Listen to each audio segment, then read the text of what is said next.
ஹே families எல்லாம் எப்படி இருக்கீங்க? எல்லாம் ஹாப்பியா இருக்கீங்கன்னு நினைக்கிறேன். சோ இன்னைக்கு என்ன வீடியோ பார்க்க போறோம் அப்படின்னா குக்கிங் vlog. அது என்ன செய்ய போறோம்?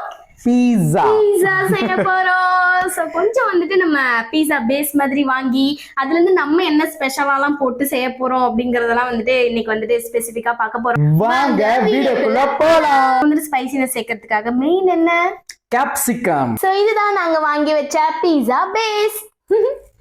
ஸோ இப்போ வந்து சாண்டி வந்து பீஸா வந்து அதுலேயே எல்லாமே இருக்கு. ஸோ டாப்பிங்ஸ் வந்து ரெடி பண்ணுது.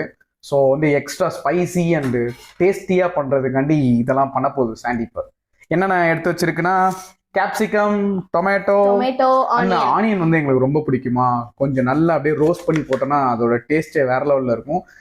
ஸோ ஆமாம், அதுக்கு முன்னாடி வந்துட்டு நேற்று தான் எங்களோட மேரேஜ் ஆல்பம்லாம் பார்த்தோம். நான் வந்துட்டு அதை பார்க்கும்போது நிறைய ஹாப்பினஸ் இருந்தாலும், எவ்வளோ ஸ்ட்ரகிள் பண்ணி மேரேஜ் பண்ணோன்ற அந்த ஒரு ஃபீல் எல்லாமே இருந்தாலும், அதை பார்க்கும்போது என் ஹஸ்பண்ட் இன்னுமே எமோஷ்னல் ஆயிட்டாரு. ஏன்னா வந்துட்டு நாங்கள் மேரேஜ் பண்ணதே ரொம்ப கஷ்டப்பட்டு தான் மேரேஜ் பண்ணோம்.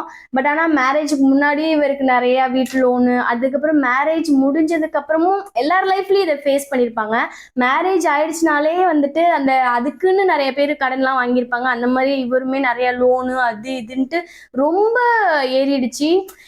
கொஞ்ச நாள் போக போக எங்களால இதை மெயின்டைன் பண்ணவே முடியல. என்ன பண்றதுனே தெரியல. ஆக்சுவலாக வந்து ரொம்ப கஷ்டப்பட்டு தான் நாங்கள் வந்து மேரேஜே பண்ணோம். ஆக்சுவலாக நாங்கள் வந்து லவ் மேரேஜ்னால ரொம்ப ஸ்ட்ரகிள் பண்ணி 2 ஃபேமிலியும் அக்செப்ட் பண்ணி தான் நாங்கள் வந்து மேரேஜே பண்ணோம். அண்ட் மேரேஜ் பண்ண ஹாப்பினஸோட அந்த ஹாப்பினஸ் வந்து ரொம்ப நாள் நிலைக்கலன்னு தான் சொல்லுவேன். ஆக்சுவலாக வந்து இனிஷியலாக 6 மந்த்லாம் வந்துட்டு எங்களுக்கு ரொம்ப ஸ்ட்ரெஸ்ஸு ப்ரெஷரு ரொம்ப இதாக இருக்கும். ஏன்னா ஒரு மாசத்தோட அந்த 10 நாள் தான் நாங்கள் ஹாப்பியாக இருப்போம். அந்த சேலரி வர அந்த 10 நாள் தான் ஹாப்பியாக இருப்போம். ஏன்னா அந்த சேலரி வந்து வரதே தெரியாது. நம்ம அந்த சேலரிக்காக தான் மந்த் ஃபுல்லா வெயிட் பண்ணுவோம். ஆனா அந்த சேலரி வந்து நமக்கு ஒரு 15 மினிட்ஸ் கூட இருக்காது. ஏன்னா கமிட்மெண்ட் லோன், இஎம்ஐன்னு அந்த லோன் ஃபுல்லாவே அப்படி இஎம்ஐயா மாறிடுச்சு ஒன் பை ஒன்னா. அதுவும் என்ன ஒரு மெயின் ப்ராப்ளம் ஆயிடுச்சுன்னா, அந்த இஎம்ஐ வந்துட்டு மந்த்லி முடியல ஒண்ணு. ஏன்னா எங்களால அந்த சேலரி அமௌண்ட்டே பத்தல.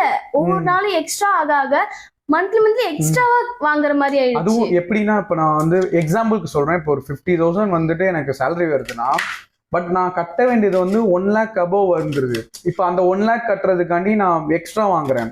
இப்படியே எனக்கு அந்த சர்க்கிள்ல சொல்லுவாங்கல்ல, இந்த மாதிரி சர்க்கிள்ல மாட்டினீங்கன்னா நீங்க இதாயிடுவீங்கன்னு, அந்த மாதிரி சுச்சுவேஷனுக்கு வந்து நானும் சாண்டியே போயிட்டோம். நானாவது வந்து வெளியில போய் நிறைய பேரை பாக்குறேன், கொஞ்சமாவது நான் வந்து ரிலாக்ஸ் ஆவேன். பட் ஆனா சாண்டி வந்து வீட்லயே இருக்கனால அவ வந்து ரொம்ப ஸ்ட்ரெஸ் ஆயிட்டா.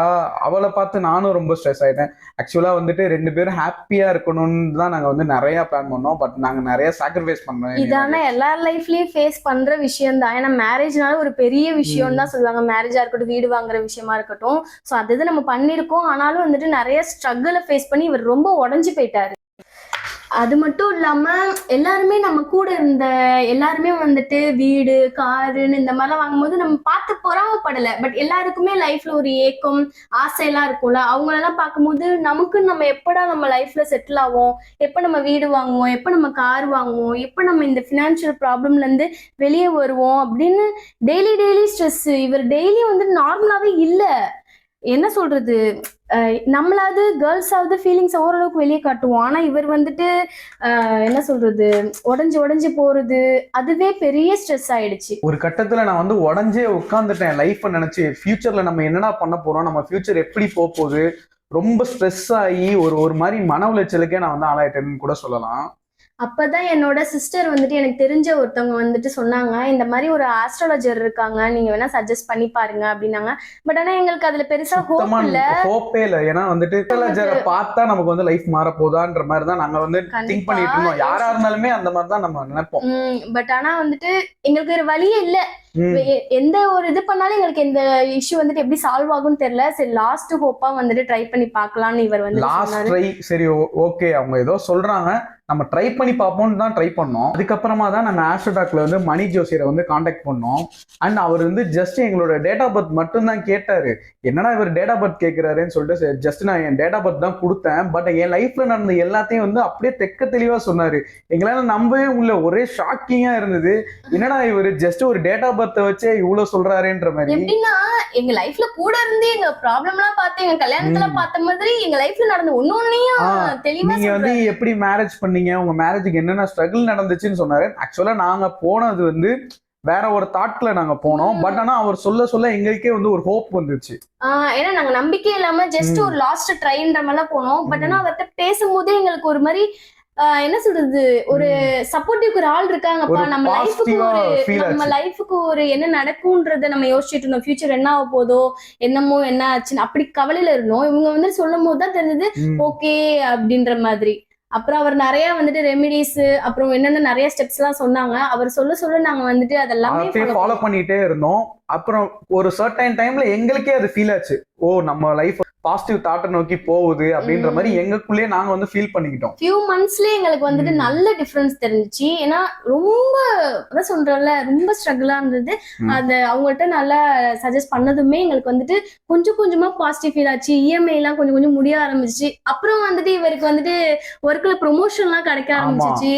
ஸோ அப்படி எல்லாமே பாசிட்டிவா போச்சு. ஸோ எங்க லைஃபுக்கு வந்துட்டு ரொம்பவே ஹெல்ப்ஃபுல்லா இருந்தது. நாங்க உடஞ்ச டைம்ல எங்களை ஒரு பூஸ்டப் ஆக்கி அவங்களுக்கு வந்துட்டு எங்க லைஃப்ல என்னெல்லாம் நடக்கும்னு சொல்லும் போது எங்களுக்கு இன்னுமே ஸ்ட்ராங்கா வந்து ஹோப்பே இல்லாத இடத்துல ஒருத்தவங்க வந்து ஹோப் கொடுத்தாங்கன்னா அவங்களோட லைஃப் எப்படி மாறுன்றதுக்கு எக்ஸாம்பிள் இதுதான்.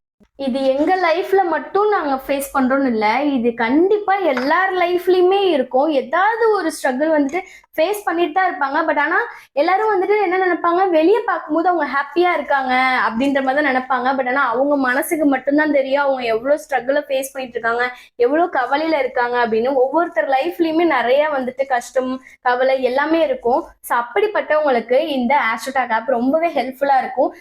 நிறைய ஆஸ்ட்ராலஜர் வந்துட்டு நிறைய சஜஸ்ட் பண்ணி அவங்க லைஃப்ல வந்துட்டு நம்மளோட ஸ்ட்ரெஸ்ஸை வந்துட்டு ரிலீஃப் பண்றாங்க. ஸோ கண்டிப்பா அவங்களை காண்டாக்ட் பண்ணி பாருங்க. அது ஃபர்ஸ்ட் சாட் ஃப்ரீயா தான் இருக்கு. ஸோ நான் அவங்களோட ஆப்போட லிங்கையும் நான் வந்து டிஸ்கிரிப்ஷன்ல கொடுக்குறேன், செக் பண்ணி பாருங்க. ஸோ உங்களுக்கும் மணி ப்ராப்ளம், மேரேஜ் ப்ராப்ளம், இல்லை ப்ரெக்னென்ட் ஆக ப்ராப்ளம், இந்த மாதிரி நிறைய ப்ராப்ளம் இருக்குது, ஸ்ட்ரெஸ்ஸாக இருக்குது அப்படின்னு ஃபீல் பண்ணுறீங்கன்னா கண்டிப்பாக எந்த ப்ராப்ளம்னாலும் நீங்கள் ஆஸ்ட்ரோடாக் ஆப்பில் ஜஸ்ட் ஒரு ஆஸ்ட்ராலஜரை பார்த்து நீங்கள் காண்டாக்ட் பண்ணி பாருங்கள். உங்களுக்கே தெரியும் உங்கள் லைஃப்பில் வந்துட்டு ஒரு எந்த அளவுக்கு சேஞ்ச் ஆகுது அப்படின்னு. ஸோ அவங்களோட ஆப்போட லிங்க்கை நான் டிஸ்கிரிப்ஷனில் கொடுத்துருக்கேன், செக் பண்ணி பாருங்கள். இதை நாங்கள் சொல்கிறதோட நீங்கள் ட்ரை பண்ணி பார்த்தீங்கன்னா தான் இதோட ரிசல்ட் எப்படி இருக்குன்னு உங்களுக்கு தெரியும். ஸோ ஓகே, நம்ம வந்துட்டு பீஸாக்கான டாப்பிங்ஸ்லாம் நம்ம வந்துட்டு ரெடி பண்ணியாச்சு. நான் வந்துட்டு குடமிளகா கட் பண்ணேன், இவர் வந்துட்டு தக்காளி எல்லாம் கட் பண்ணிட்டாரு. ஸோ இது வந்துட்டு பேக்கிங்கே பயங்கரமா இருக்கு. ஸோ இதை வந்து ஓப்பன் பண்ணி பிளஸ் நம்மளோட டாப்பிங்ஸை போட்டு அவனை 7 நிமிஷம் வந்துட்டு ப்ரீ ஹீட் பண்ணோம். ஆமா, அது பண்ணாம வச்சீங்கன்னா பீஸா கோவிந்தா தான். அதே மாதிரி நிறைய பேர் வீட்டுல வந்து ஓடிஜி அவன் தான் வச்சிருப்பீங்க. அந்த ஓடிஜி அவன்ல வந்து 3 முக்கியமான பாயிண்ட்ஸ் இருக்கு. மேல மட்டும் ஹீட் ஆகணுமா, மிடில் மட்டும் ஹீட் ஆகணுமா, கீழே மட்டும் ஹீட் ஆகணுமான்னு இருக்கு. சந்தியாக்கே தெரியாது, ஏன்னா நான் தானே அந்த ஓடிஜி இல்ல வாங்கினதோட சரி. நாங்க ஒரு டைம் மட்டும் தான் அதை யூஸே பண்ணுவோம். இன்னைக்கு தான் நாங்க வந்து செகண்ட் டைம் யூஸ் பண்ண போறோம். சோ ஃபைனல் அவுட்புட் எப்படி இருக்குன்னு பாப்போம். நம்ம அந்த டாபிக்ஸ் எல்லாம் போட்டுட்டு அதுக்கப்புறம் நம்ம வந்துட்டு அவனுக்குள்ள வச்சிடலாம். ஓகே, பீஸா மாதிரி இருக்கா இல்ல வேற மாதிரி இருக்கா? கடைசியில அந்த இந்த படத்துல காக்கா முட்டையில சாப்பிட்டு என்ன நல்லாவே இது எங்க ஆயா சுட்ட இது தோசையே பரவாயில்லடா அப்படின்ற மாதிரி தான் அந்த மாதிரி தான் இருக்க போதுன்னு நினைக்கிறேன். சோ வாங்க ஃபைனல் அவுட்புட் எப்படி இருக்குன்னு பார்க்கலாம். ஸோ இதான் பீஸா பேஸ். இப்போ நம்ம வெஜிடபிள்ஸ் கட் பண்ணியாச்சு. இதை இன்னும் கொஞ்சம் நம்ம அழகா இன்னும் கொஞ்சம் ஃபில் பண்ணிட்டு நம்ம அவன்ல வச்சிடலாம். ஸோ டொமேட்டோஸ் வைக்க போறோம். ஏன் நாங்கள் இப்படி வைக்கிறோம்னா மேலே வந்து சீஸ் இருக்கனால அதுவே வந்து இறுக்கி பிடிச்சிக்கும். அதனால இப்படி வச்சா போதும். கேப்சிகம் 50 மினிட்ஸ்க்கு வச்சுட்டோம். அப்புறமேட்டு 250 டிகிரி செல்சியஸ் வச்சாச்சு. தெரியுமாடி? இதுதாமோ இப்போ பார்த்தீங்களா நான் சொன்னேன்ல அவன்ல மேலே இந்த இதை வைக்கணும் ஃபர்ஸ்ட். அதுக்கப்புறமேட்டு தான் உங்களுக்கு கீழே வைக்கணும். இந்த ஓடிஜியில் இதுதான் முக்கியமான விஷயம். இதை தப்பா பண்ணீங்கன்னா பீஸா தீஞ்சிரும். என்ன ஆயிடும்? தீஞ்சிரும்.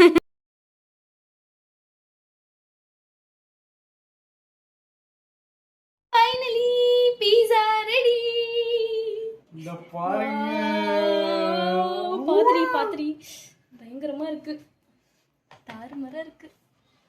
நாங்க செஞ்ச பீஸா எப்படி இருக்குன்னு மறக்காம கமெண்ட் பண்ணுங்க. ஃபுல்லாவே நாங்களா தான் செஞ்சோன்ட்டு சொல்ல. சோ பீஸா வந்து எத்தனை பங்கா போடலாம்? முழுமே எனக்கு தான். முழுமையாவா? கொன்னேருவேன் 2 பேருக்கு சேர்த்துதான். ஓகே. பாத்தீங்களா டெக்ஸ்சரை பாத்தீங்களா? இங்க நம்ம போட்ட தக்காளி எல்லாம் எப்படி இருக்கு பாருங்க, சும்மா கலர்ஃபுல்லா இருக்கு. சரி கட்டிங்க போடுங்க, சீக்கிரம் கட் பண்ணுங்க. ஏதோ இவருக்கு வந்துட்டு வேர்க்கிறத பார்த்தா நம்மளே ஃபுல்லா செஞ்ச மாதிரி ஃபுல்லாவே அது வந்துட்டு பேஸோட சேர்ந்து வந்துருச்சு. நம்ம கொஞ்சம் எக்ஸ்ட்ராவா போட்டு பண்ணிருக்கோம். நம்ம பண்ணிருக்கோம், நம்மளும் தான் அதுவும் பண்ணிருக்கோம். அது மெயினா பதமா எடுக்கிறது தான் மேட்ரு. பீஸாவை 4 ஸ்லைஸா போட்டாச்சு. இப்போ வந்து ஆரிகாமி பவுடர் போட போறோம். பீஸாக்கு சும்மா டேஸ்ட் எடுத்து கொடுக்கறதே வேணாம். ஸோ ஃபைனலி சில்லி ஃப்ளேக்ஸ் இது கொஞ்சமா போடுவோம், ஆல்ரெடி வேற சில்லி நிறைய இருக்கு.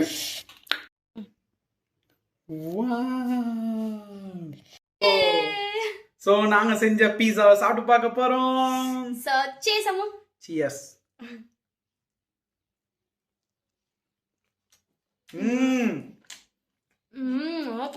பக்காவா இருக்கு. அந்த சீசனிங் பவுடரோட சேர்த்து சாப்பிடும்போது சும்மா மஜாவா இருக்கு. ஓகே. சோ இது மாதிரி இன்ட்ரெஸ்டிங்கான வீடியோஸ் வேணும்னா லைக், ஷேர் அண்ட் சப்ஸ்கிரைப் பண்ணுங்க. நெக்ஸ்ட் வீடியோல பார்க்கலாம். பை.